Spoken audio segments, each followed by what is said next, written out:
네, 오늘은 야고보서 강의 두 번째 말씀, 시련을 만날 때 또는 시험을 만날 때, 이런 제목으로 말씀을 나누도록 하겠습니다. 지난 주일부터 야고보서 강의를 시작했습니다. 지난 주일은 첫 시간으로 야고보서의 전체적인 배경을 살펴보았습니다. 야고보서를 기록한 야고보는 예수님의 동생 야고보였다. 그는 처음부터 예수님을 믿지 못하였고 예수님의 십자가 사건과 부활을 목도한 이후에 예수님을 믿게 되었다라고 말씀을 드렸습니다. 처음이 아니라 나중에 믿은 만큼 그는 후에 자신의 삶을 돌아보면서 열심히 특심하여서 예수님을 따랐고 주님의 교회를 섬겼습니다. 그러한 이의 모습이 야고보서를 기록하면서 첫마디에 자신을 하나님과 주 예수 그리스도의 종이라고 고백합니다. 예수님을 자신의 주인으로, 그리고 자신은 그분 밑에, 그분 아래 섬기는 종으로 살겠다고 결단합니다.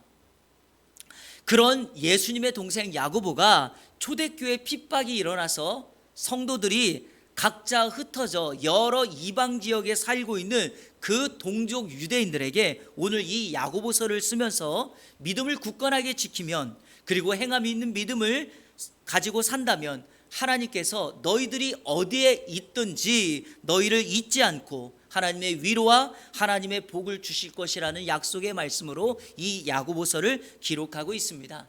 야고보 사도는 한 줄로 문안 인사를 하고 난 다음에 곧바로 직접적으로 본 주제에 대하여 들어갑니다. 흩어져 있는 12지파 유대인들에게 가장 직접적으로 관련된 주제를 처음으로 꺼내 듭니다. 그게 바로 무엇인가? 바로 시련, 시험, 고난의 문제입니다. 흩어져 살고 있는 유대인들에게 바로 이 고난과 시련의 문제는 매우 민감합니다. 왜냐하면 이들은 자의가 아니라 타의에 의해서 예루살렘, 그리고 예루살렘 교회에서 핍박으로 흩어지게 되었습니다. 타의로 흩어지니까 이들이 드는 생각이, 지금 내가 이와 같은 고난과 시련을 당하는 것이 옳은가? 다시 말하면 내가 신앙생활을 바르게 하고 있는가? 또 내가 정말 이런 신앙생활을 하고 있는 것이 하나님이 나의 신앙을 옳음으로, 옳게 인정해 주고 있는가? 라고 그들은 생각하고 있었습니다. 지난주에 잠깐 언급해 드렸지만 기독교 복음에서 사람들이 오해하는 것 가운데 하나, 그리고 혹여라도 잘못된 이단이나 거짓 교사들이 복음을 바꾸는 경우가 있습니다.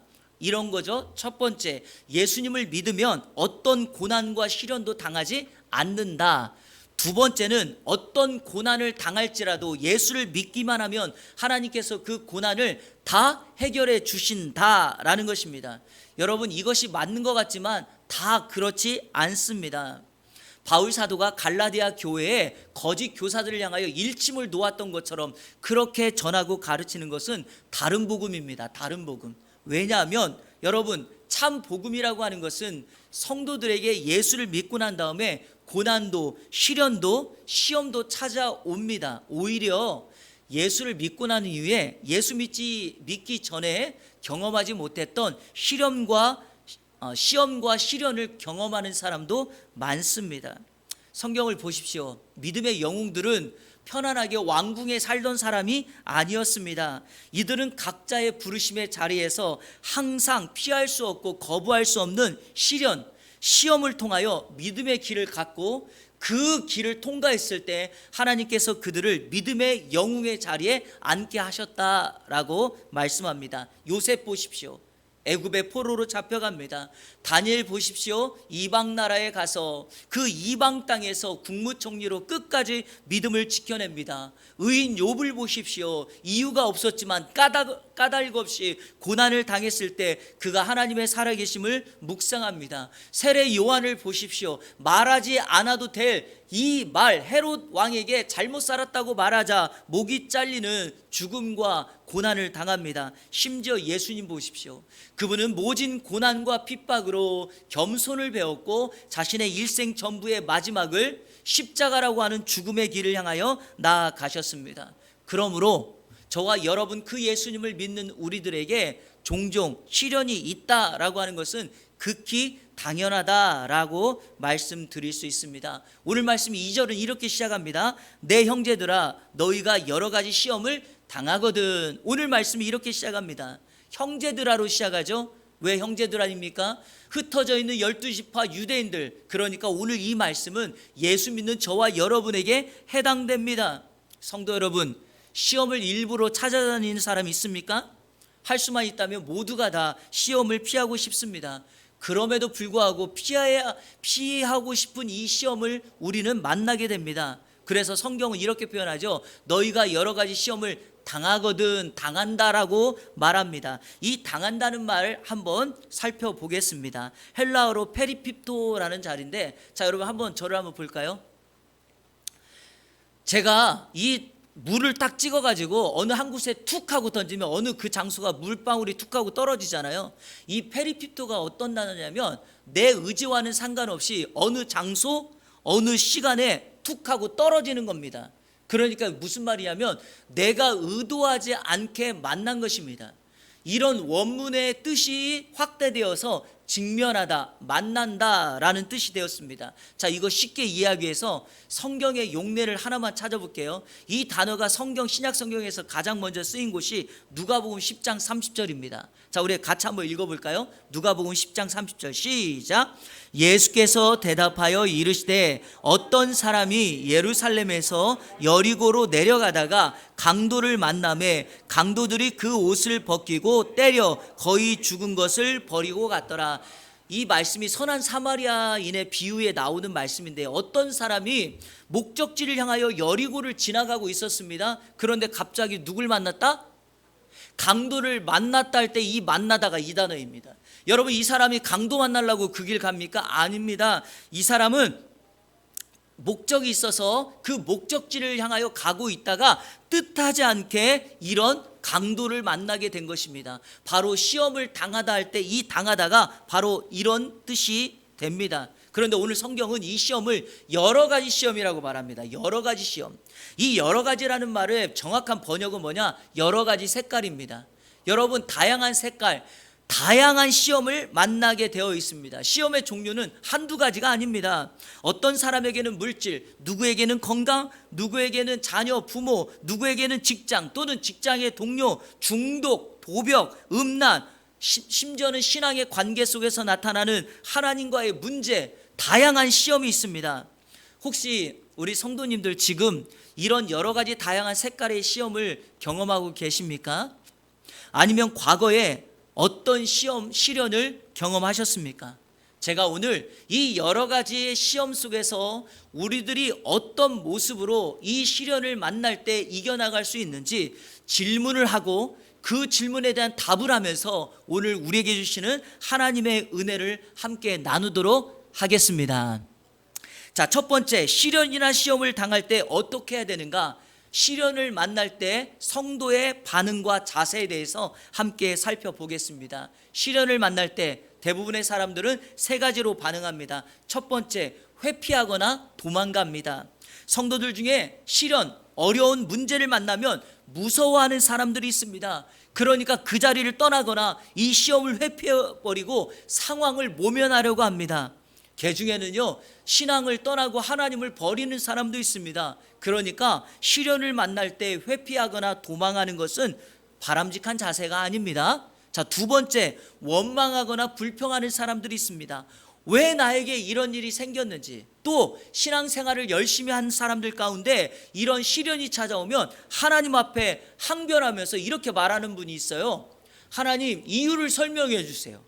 왜 하필이면 나인지 이유를 설명해 달라고요. 그 이유가 납득이 되지 않으면 저는 여기서 멈추겠습니다 라고 말합니다. 왜냐하면 아무리 생각해 보아도 나는 이와 같은 시련과 시험을 당할 이유가 없기 때문이죠. 그런데 여러분, 이것도 성경이 말하는 시련에 대한 바른 자세, 올바른 자세가 아닙니다. 자, 그러면 세 번째, 우리의 자세, 우리의 반응은 어떠해야 되는가? 한번 따라해 볼까요? 기뻐하라.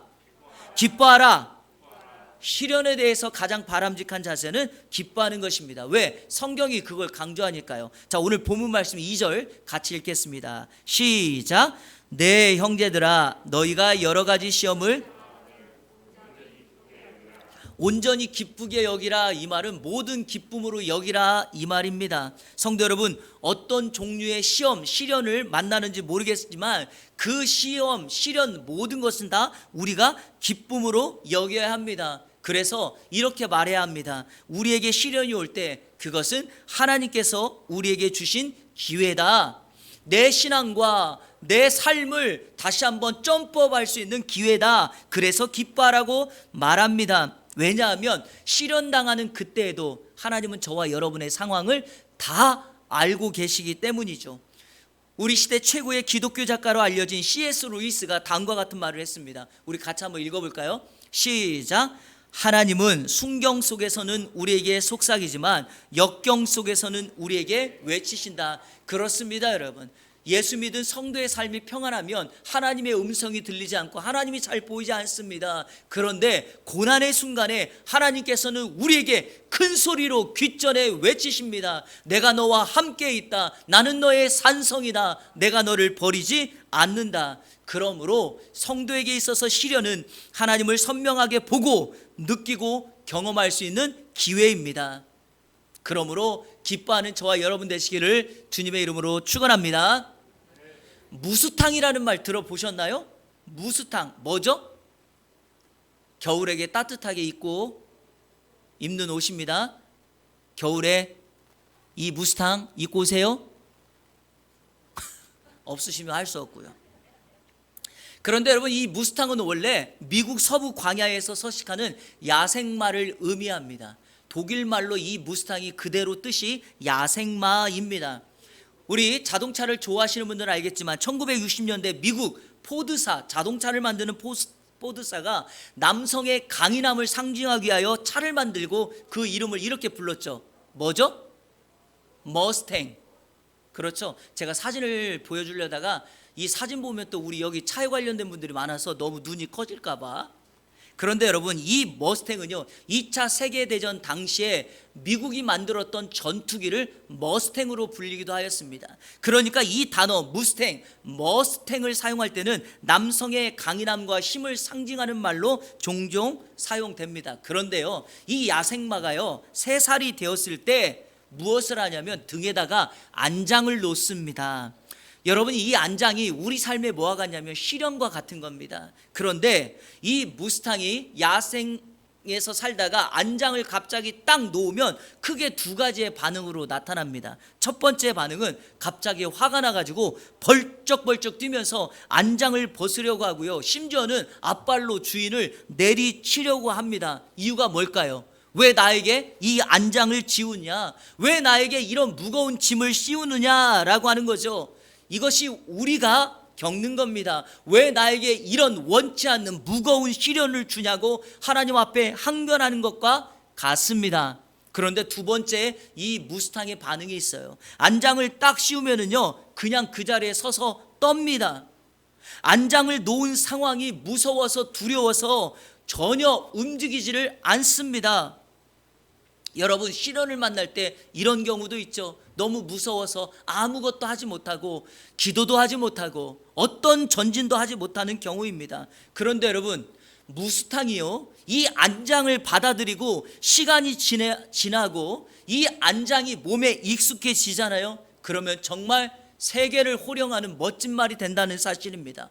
왕이 타는 명마가 이 무스탕입니다. 전쟁 영웅에 사람들에게 박수를 받고 여러분 이렇게 행진을 할 때 가장 앞에 서는 말이 무스탕입니다. 어떤 무스탕은 경주에서 가장 빠른 말이 되기도 합니다. 어떤 무스탕은 전쟁에 나가서 용맹하게 싸우는 전차의 말이 되기도 합니다. 바로 시련이, 그 안장이 무스탕을 그렇게 만드는 것처럼 저와 여러분이 시련을 당할 때 그것을 기쁨으로 받아들인다면 저와 여러분, 하나님께서 우리의 신앙을 인정하시고 이전보다 더 큰 영예와 칭찬을 얻게 될 줄로 믿습니다. 성경이 그걸 말합니다. 베드로전서 4장 12절 13절 같이 읽겠습니다. 시작. 사랑하는 자들아, 너희를 연단하려고 오는 불시험을 이상한 일 당하는 것 같이 이상히 여기지 말고 오히려 너희가 그리스도의 고난에 참여하는 것으로 즐거워하라. 이는 그의 영광을 나타내실 때에 너희로 즐거워하고 기뻐하게 하려 함이라.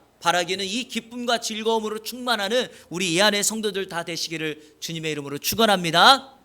둘째 질문, 시련이 찾아올 때 왜 기뻐해야 되는가? 기뻐해야 할 이유가 무엇인가? 자, 우리 3절 말씀을 같이 읽겠습니다. 3절 시작. 이는 너희 믿음의 시련이 인내를 만들어내는 줄 너희가 알미라. 시련 당할 때 기뻐하라고 했고, 그러면 왜 기뻐해야 되는가? 두 번째 질문, 왜입니까? 인내를 만들어내기 때문입니다. 자, 먼저 이것을 설명하기 전에 시련이라는 말을 좀 설명하도록 하겠습니다. 2절에서는 시험, 페이라스모스라고 했는데 3절에서는 시련이라고 하는 말로 썼습니다. 두 단어가 좀 달라요. 그런데요, 우리는 이 단어를 굳이 다르게 쓸 필요가 없습니다. 왜냐하면 우리 인생에서 만나는 다양한 색깔의 시험, 시련은요, 우리의 믿음을 테스트하고 궁극적으로는 우리의 신앙을 확증하여서 하나님 앞에 칭찬을 받는 인내의 열매를 맺기 때문입니다. 여러분, 그도 그럴 것이 우리의 인생의 모든 삶이 그렇지 않습니까? 내가 잘 인내하고 참아내면, 어떤 과정을 통과하면 그 과정을 통과했을 때 열매를 맺게 됩니다. 여러분, 자격증 따보셨나요? 요즘에 우리 한국 사회에 남성들이 요리를 많이 하니까 한식, 양식 여러 자격증, 특별히 이제 이 제빵사가 되기를 원해서 자격증까지 여러 다양한 자격증을 따려고 합니다. 근데 여러분, 자격증이 등록만 하면 주는 거 아니지 않습니까? 시험도 봐야 되고 실습도 해야 되고, 그런 힘든 과정, 시간과 모든 노력을 투자해서 내가 마침내 그 과정을 딱 통과하면 내 손에 그 자격증이라고 하는 열매가 주어지는 것처럼, 바로 우리의 시련이 궁극적으로는 우리의 신앙의 과정을 통과해서 인내라고 하는 열매를 맺게 된다라고 하는 것입니다. 이 시련이라고 하는 말이 사용되는 용례를 보면 여러분 쉽게 이해할 수 있습니다. 제가 한번 설명해 볼게요. 당시 성경에서는 이 시련이라고 하는 말, 도키미온, 도키모스 이렇게 쓰는데요, 이 단어가 두 가지 때 쓰입니다. 하나는 금과 은을 재련할 때 쓰입니다. 지금은 여러분 금과 은을 용광로에서 재련하지만 당시에는 용광로가 있었겠습니까? 바로 도간이라고 하는 것을 사용하죠. 그런데 여러분, 자, 여기 한번 보세요. 이 도가니에다가 불을 확 지펴서 금과 은을 여기에다가 넣습니다. 어디에 담아서 넣습니다. 그러면서 여러분 온도를 조금씩 올리죠. 그거 아시나요? 온도가 올라갈 때마다 그 금과 은의 불순물이 쭉쭉 빠져냅니다. 그리고요, 사람이 낼 수 있는 최고의 온도에서 마지막 금과 은을 딱 재련했을 때, 그 금과 은을 재련한 사람이 그 금, 은을 보면서 이렇게 말합니다. 도키모스 이렇게 말합니다. 그러면 그게 뭐죠? 통과되었다 이 말이에요. 여러분, 금 사보셨죠?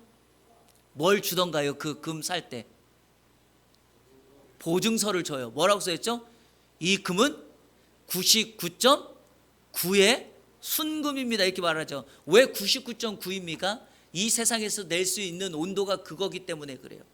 우리 주님이 그거보다 더 큰, 더 센 온도를 내면 그거보다 더 퍼센트지가 높아집니다. 바로 그때 통과될 때 도키모스 통과되었다라고 말합니다. 자, 또 하나는 도자기를 비울 때입니다. 도자기 만들 때 도공이 이 흙으로 도자기를 잘 빚은 다음에 가마니에 넣습니다. 초벌하고 재벌합니다. 그리고 가마니를 마지막 불이 다 탈 때까지 놔뒀다가 때가 되면 이 가마니를 다 해치고 난 다음에 이 도공이 그 가마니 안에서 도자기를 하나씩 꺼내서 햇빛에 이렇게 비춰봅니다. 자, 이렇게 햇빛에 비춰보면 뭐가 보일까요? 흠이 난 거, 금이가 있는 걸 보이잖아요. 그러면 그 자리에서 망치를 가지고 그 도자기를 확 하고 깨버립니다. 왜 그러죠? 통과 못했다는 거예요. 근데 개 중에 아무리 비춰도 흠도 보이지 않고 금도 가지 않는 것이 있어요. 그러면 도공이 그때 이 도자기를 들고 이렇게 말합니다. 도키모스 확증되었다, 통과되었다. 여러분, 시련이라고 하는 게 그렇습니다. 하나님께서 저와 여러분을 재련소에서 가만히 해서 이 고난이라고 하는, 시련이라고 하는 과정을 통과하여서 궁극적으로 우리에게 인내라고 하는 열매를 만들어서 우리의 믿음을 인정하고 우리의 믿음을 자라게 하기 위함입니다. 베드로전서 1장 7절에 베드로 사도가 이렇게 말합니다. 너희 믿음의 확실함은, 믿음의 확실함은 불로 연단하여도, 이 연단이 도키모스입니다. 없어질 금보다 더 귀하여 예수 그리스도께서 나타나실 때 칭찬과 영광과 존귀를 얻게 할 것이라. 그렇습니다, 여러분. 세상의 금과 은을 재련할 때보다 성도가 만나는 고난과 연단의 시련을 통하여 그 금보다도 더 하나님 앞에 영예롭게 된다라는 것입니다.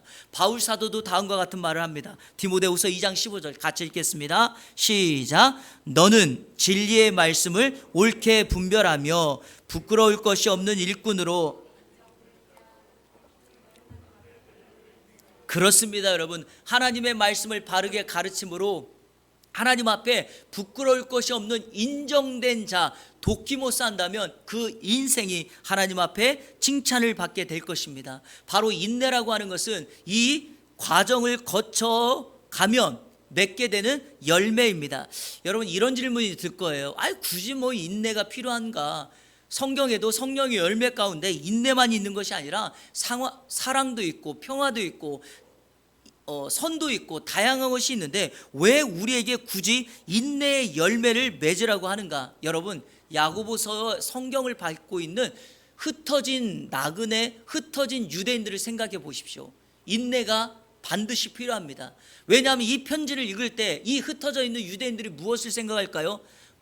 하나님의 회복의 때가 되면 우리는 이곳에 살고 있지만 반드시 어떻게 한다? 예루살렘 성전으로 돌아갈 것이다.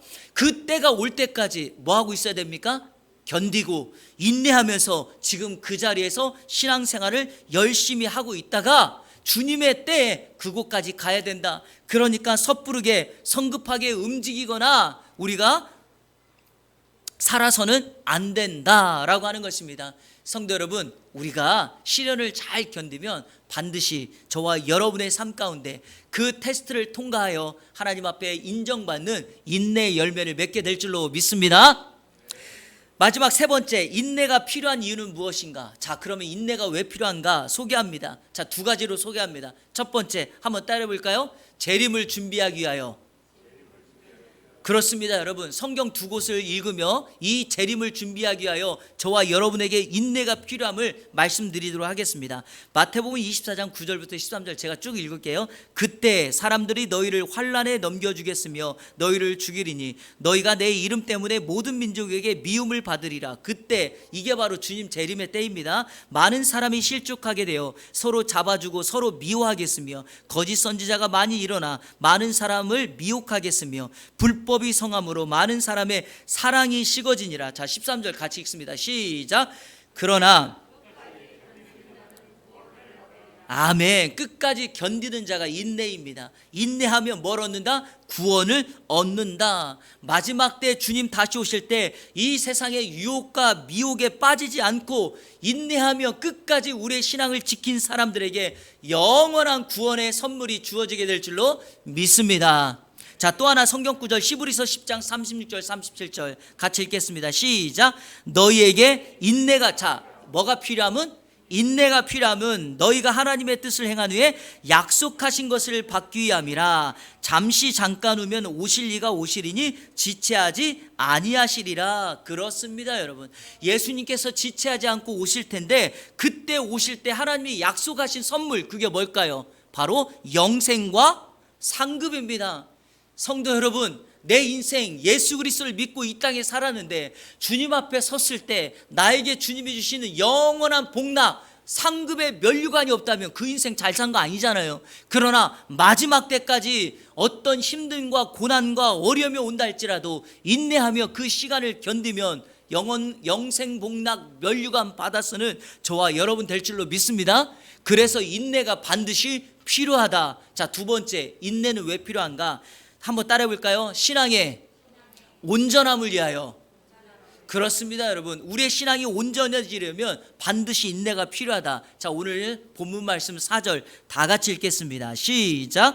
인내를 온전히 이루라. 이는 너희로 온전하고 구비하여 조금도 부족함이 없게 하려 함이라. 아멘. 믿음의 시련이 인내를 만들어내죠. 이와 같은 시련의 과정을 통해 만들어진 인내를 우리가 반복적으로 연습하고 훈련하여 내 안에 인내 열매가 충만해지면 여러분, 예수님 닮은 그리스도의 장성한 분량이 충만한 데까지 이르는 작은 예수, 성숙한 제자가 될 줄로 믿습니다.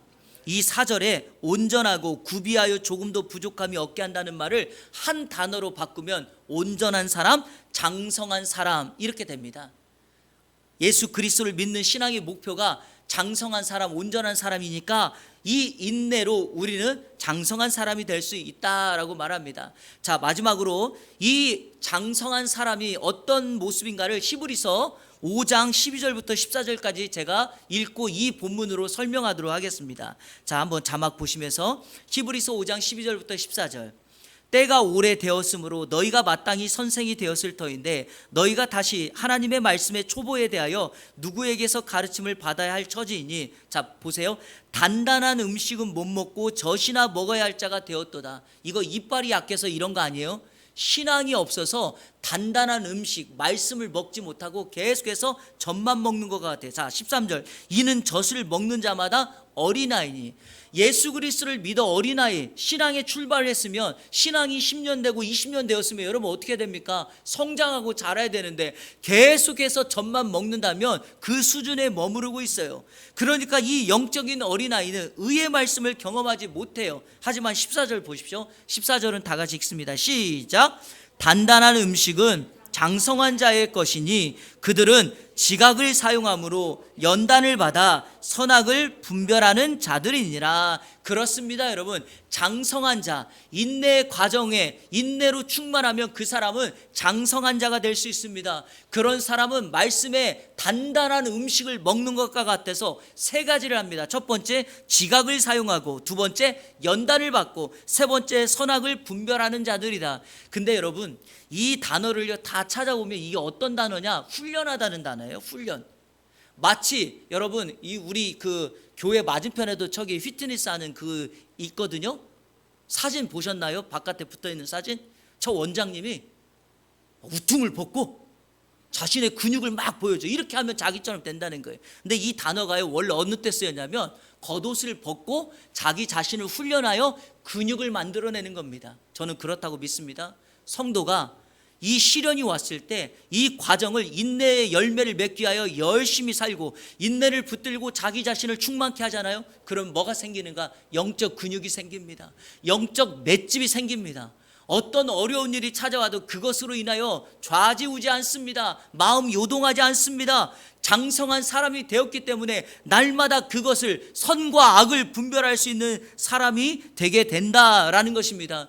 그래서 오늘 이 야고보 사도가 우리에게 이 말씀을 통하여 어느 곳에 살든지 어디에 있든지 이 시련을 잘 견뎌내어 훈련하여 인내의 열매를 맺으면 그곳에서 장성한 사람으로서의 삶을 살게 될 것이다 라고 말씀하고 있습니다. 설교를 준비하며 읽었던 한 이야기를 오늘 마지막 결론으로 여러분에게 소개하고 오늘 말씀을 마치도록 하겠습니다. 제목이 이렇게 되어 있습니다. 새들이 어떻게 날개를 갖게 되었는가? 자, 여러분, 새들이 어떻게 날개를 갖게 되었죠? 말도 안 되는 소리를 하고 있다고 지금 아마 물으실 분들이 있어요. 하나님이 날개를 만들었는데 무슨 그런 얘기가 다 있냐? 이야기예요, 이야기. 오늘 설교를 연결하기 위한 어떤 분이 만든 이야기예요. 이렇게 소개되어 있습니다. 원래 모든 새들에게 날개가 없었다고 말합니다. 이거 성경 이야기 아니라고 제가 분명히 얘기했어요. 이 부분만 듣고 저 목사님 이상하다고 말하면 안 됩니다. 원래 새들은 날개가 없었다고 말합니다. 하나님께서 진열장에다가 각종 날개를 쭉 만들어 놓고 새들에게 가서 그 날개를 가지고 가라고 그랬다는 거예요. 그랬더니 새들이 눈치만 보고 있다가 어떤 새들이 빨리빨리 가가지고 부리로 아주 작은 가볍게 보이는 날개를 묶고 순차적으로 날개를 물어왔다는 거예요. 그런데 여러분, 이 부리로 날개를 물고 있으니까 힘드니까 이 날개를 어깨에 메었다는 겁니다. 그러니까 어떤 사람은 가볍고 어떤 새는 무겁게 된 것이죠. 어깨에 메고 있던 그 날개 짐이 오랜 시간이 흐르니까 몸에 붙어 한 몸이 되었다는 것입니다. 그래서 하늘을 날개에 대었다는 거죠. 그런데 놀라운 사실은 그 무게에 따라서 어떤 새는 참새, 비둘기, 백조, 독수리 등등의 새가 되었다는 것입니다. 성도 여러분, 왜 하늘의 창공의 새 중에 왕인 독수리가 그 독수리가 되었을까요?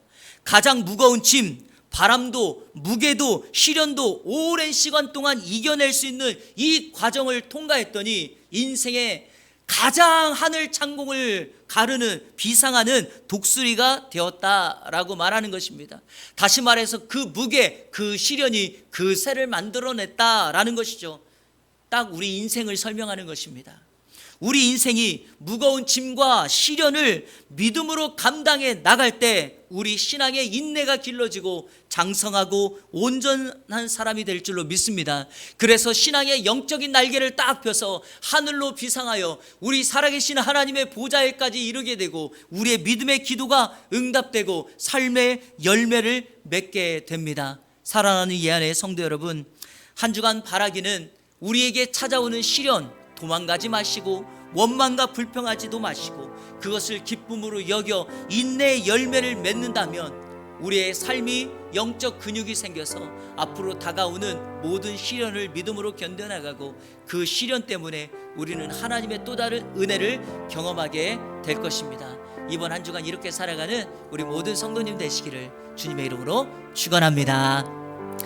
우리 다 같이 결단의 찬양하도록 하겠습니다. 주 품에 품으소서, 능력의 팔로 덮으소서.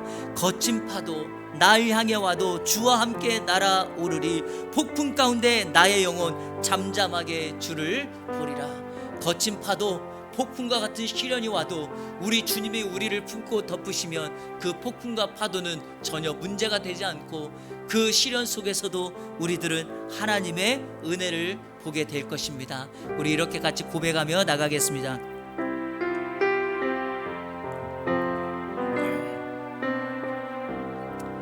주 품에 품으소서.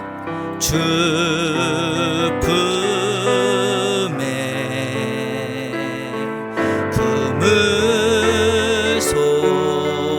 품으소서. 능력의 발로 덮으소서.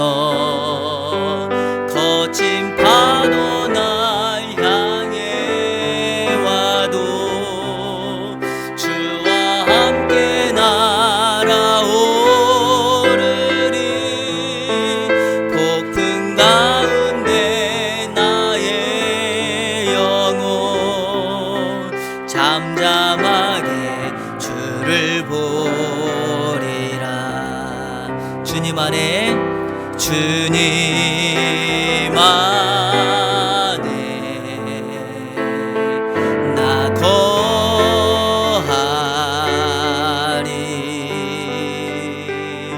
주 능력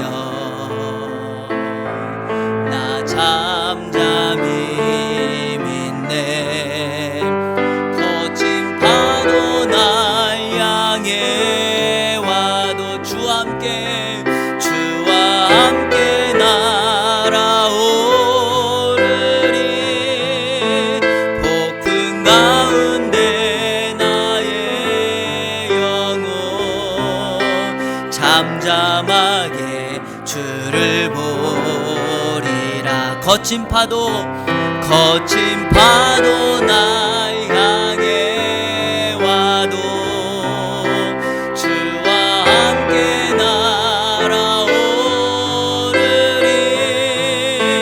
폭풍 가운데 나의 영혼 잠잠하게 주를 보리라. 주님은 나의 산성, 주님은 나의 산성.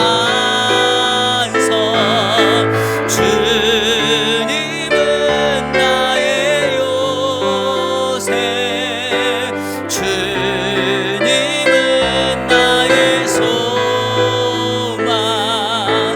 나의 힘이 되신 여호와. 한 번 더. 주님은 나의 산성, 주님은 나의 산성, 주님은 나의 요새, 주님은 나의 소망, 나의 힘이 되신 여호와. 아멘. 여러분, 힘이라는 단어가요, 헬라 말로 에코, 그런데 이 단어가 붙잡자는 말이에요. 힘이라는 건 결국에 내가 무엇을 붙잡느냐에 따라서 내 힘이 결정됩니다. 세상은 눈에 보여지는 그 대상을 붙잡고 살아가죠. 하지만 성도는 진정한 우리의 힘의 근거를 나의 힘이 되신 여호와여 내가 주를 사랑합니다 라고 고백하면서, 그분은 나의 산성이고 요새시고 피할 바위시고, 여러분, 그분을 붙잡는 인생이 가장 잘 사는 것입니다. 오늘 어떤 시련이 온다 할지라도 우리가 그 주님을 붙들고 나아가면 거친 파도 폭풍 가운데 있을지라도 주님이 우리에게 허락하시는 안전함과 평안을 누리게 될 줄로 믿습니다. 우리 이 시간에 기도할 때 여러분, 왜 어려움이 없겠고 왜 시련이 없겠습니까? 힘들고 어렵지만 그 과정 속에서 하나님을 찾고 구하는 우리들이 될 수 있게 해달라고, 우리 가정과 내 인생에 찾아오는 여러 크고 작은 문제 속에서 누군가를 원망하고 그 상황을 회피하고 도망가는 것이 아니라 기뻐하면서 하나님이 우리를 바라보고 계시고 우리를 떠나지 않고 지켜보고 계시게, 하나님의 크고 선명하고 우리를 향하여 외치는 하나님의 음성을 듣게 해달라고, 우리 시간에 우리 가정을 위하여, 우리 자신을 위하여, 우리 자녀들을 위하여, 특별히 교회를 위하여 다 같이 기도하며 나가도록 하겠습니다. 합심하여 기도합니다. 하나님 감사합니다. 오늘도 우리에게 시련을 당할 때 어떻게 해야 되는지의 말씀을 주시니 감사합니다. 여러 가지 시험을 만날 때 기쁨으로 여기게 하여 주옵소서. 그 기쁨이 인내를 만들어내고 우리가 인내의 과정을 계속해서 지나고 인내로 충만하며 온전한 사람이 되어서 그리스도의 장성한 분량이 충만한 데 이르는 사람이 될 줄로 믿습니다. 사랑하는 주님, 우리 성도들에게 찾아오는 크고 작은 시련과 문제 속에서 도망가거나 원망하거나 불평하지 않게 하여 주시고, 그 시련 속에서 우리 하나님을 붙잡아 우리 하나님을 힘으로 삼고 우리의 산성이시오 요새시오 피할 바위이신 그분 앞에 나아가는, 피하고 안전을 누리는 우리의 삶이 될 수 있도록 인도하여 주옵소서. 하나님, 우리 사랑하는 성도들의 일터와 사업장에 함께하여 주옵소서. 인생길에 함께하여 주옵소서. 사랑하는 자녀들, 사랑하는 부모님 붙잡아 주시옵시고, 살아가는 인생 속에 어려움의 난간을 이기고 영적 근육을 길러내는 우리 이 안에 모든 성도들 될 수 있도록 인도하여 주옵소서. 하나님, 지금 혹여라도 그 고난의 시간을 걷고 있는 우리 성도들이 있다면 주님 찾아가 주셔서 함께 하심을 보여주시고 함께하고 있음을 외쳐주시고, 폭풍 가운데서 주님과 함께 비상하여 날아오르는 성도의 삶을 살게 하여 주옵소서. 하나님, 감사를 드립니다. 오늘 예배하면서 시련을 만날 때 우리가 어떻게 해야 될지 말씀을 묵상하고 함께 말씀을 들었습니다. 우리에게 다가오는 무거운 짐, 시련, 시험이 있습니다. 포기하거나 도망가거나 원망하거나 불평하지 않게 하여 주시고 그 모든 것들을 기쁨으로 감당해 나갈 수 있도록 인도하여 주옵소서. 하나님, 주님 앞에 통과하라고 하는 인정받는 인내의 열매를 맺게 하여 주시고, 그 인내 가지고 주님이 이 땅에 다시 오시는 그날까지 신앙의 성장함으로 주님의 재림을 기다림으로 영생 복락 멸류관 받아쓰고 누리는 우리 이 안에 모든 성도들 될 수 있도록 인도하여 주옵소서. 지금 힘든 시련의 시간을 보내고 있는 성도들이 있습니까? 우리 주님 찾아가 주셔서 함께 하심을 보여주시고 강하게 외치시고 소리치시는 하나님의 음성을 보고 경험케 하여 주옵소서. 그래서 어떤 상황 속에서도 영적 근육을 길러내어 우리가 믿음의 성장함을 이루는 이번 한 주간의 삶이 될 수 있도록 인도하여 주옵소서. 시종을 주님께 의탁하옵고 살아계신 예수 그리스도의 이름으로 기도하옵나이다. 아멘.